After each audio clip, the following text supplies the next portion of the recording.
Bliss mean say Yes. passion, right? Yes. Of course. I knew that this is what I wanted to do, and if that is bliss, then that is bliss. At those sessions, I realized I was connecting with so many people because they would come up to me and tell me that, your story I see myself. हबीब तनवीज जिन्हें लाहौर नहीं देखा, बीवी कारंस, बाबूजी and Ranjit Kapoor Janpat Kiss were the three plays which made me realize at that time there's no other place on earth I want to be except on stage.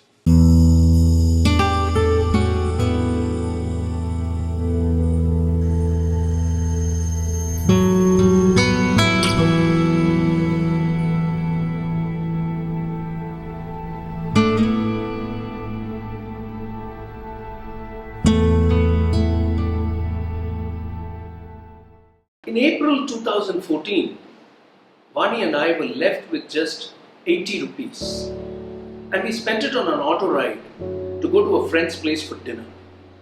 You see, we've been going through a very prolonged phase of a bankruptcy for over 11 years now.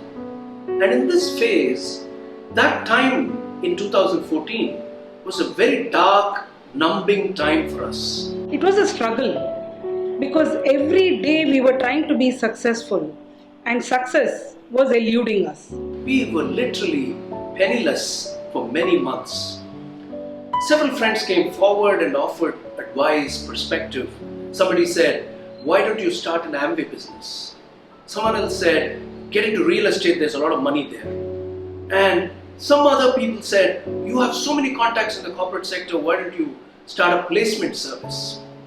But Vaani and I, we love Joseph Campbell's philosophy of follow your bliss. We truly believe in it. Then we decided to flip the paradigm and say, why not we be useful? Campbell says, follow your bliss and doors will open where others can see only walls. I always tell my students, follow your bliss. Follow your bliss? Your bliss, where the deep sense of being in form and going where your body and the soul want to go. When you have that feeling, then stay with it. So we stayed rooted to our bliss, which is to explore human stories and glean life lessons on happiness. That is the concept of Bliss Catchers and how it was born. It was hosted at Ashwita Bistro initially, and that's how this whole journey started. These are stories of ordinary people like you and me who are demonstrating remarkable courage in going and doing what they love doing. When they talk about their bliss, it's magical. I just love cutting mango chips. So it's like my arm, one arm during the picking season. So I asked the students, where do you think this fits in, the spinning wheel? They said Aharya. And then I looked at Gandhi Sangika, Vachika, Aharya, and I said, wow, Devika, this can be a PhD topic. What I love most about theatre is that somewhere it connects me to my primordial self. When I saw insects in the field and spiders in the field, the beauty and the brilliance and their adaptation was so mesmerizing. So many angles to it that it whets all my various appetites while keeping me centered in the big question of why I do it. I do it because it gives me joy. When they laugh out from their hearts, when they are happy, seeing their friends every week, and they are looking forward to doing a new activity every week, that happiness, it's an infection, I must say. What is unique about these people is that they are deeply passionate about what they're doing. They are striving for world-class excellence. And they're not necessarily only focused on their economic engine. This is amazing. This is a quality that sets apart a Bliss Catcher from any other. And for us, it's more about the journey of the Bliss Catcher rather than where they have actually arrived. We research the stories, then we have an exploratory meeting with the guest, and if they are invited to be on the show, then 1 week prior to the show, we review their journey one more time with them, And on the day of the actual Bliss Catcher conversation, we sync our energies with them ahead of the actual time of 7 p.m. And that's what makes every conversation so special and so spontaneous. இந்த ஒரு கான்ஷியஸ்னஸோட எப்படி sir chemistry ஒத்து போச்சு உங்களுக்கு?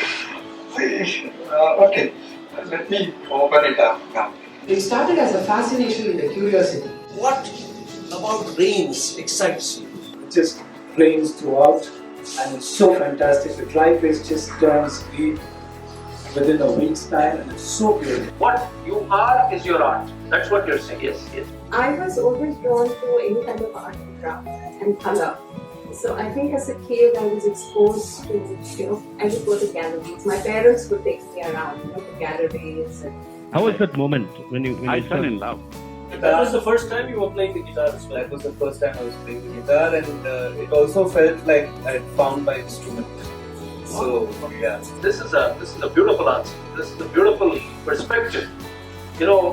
This is what being immersed in doing what you love doing.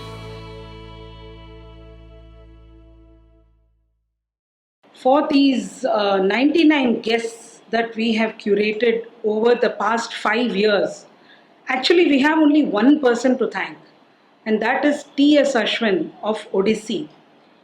He has given us phenomenal support and taken personal interest in this series. What is very interesting is many Bliss Catchers keep coming back to watch the Bliss Catchers show. A community has kind of formed around Bliss Catchers themselves. They engage with each other and they collaborate with each other. But most importantly, they also say that they are here to learn from the journeys of other Bliss Catchers. And that's fascinating, that's beautiful. I used to want to listen to all these people because there was something new in each one of them that I could take back, I've always wondered how he does it. And every time I go and see another person from another walk of life, it's okay to interview a film personality or a person connected with cinema because it's something everybody knows. A baker or a carpenter or a Carnatic musician. These are vocations he's not very familiar with. But as he's able to communicate with them, talk them out, discuss with them. It's not only the Bliss Catchers who keep coming back. We have several members in the audience who are regulars. Now, I first attended a Bliss Catchers program, I think about 4 years ago. I'm amazed. I've been 60 years, all my life in Chennai. I didn't know all these kind of people existed in Chennai. I have attended more than 25 Bliss Catchers program of AVIS. I've always found him to be a fantastic anchor.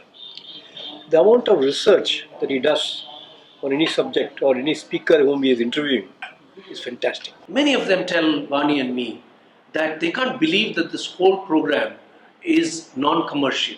One thing I have always enjoyed is the freedom he gives to the people to express themselves. You can interview a number of people for a few minutes, that's okay. But what he does is 2 detailed interviews with 2 people and going from one to the other, which is a difficult thing to do. He always begins at 7 o'clock, 8:29 he ends. So that punctuality is something we appreciate as a professional and otherwise. Every episode teaches you something and age has got nothing to do with it. And they're also passionately curious about what they do.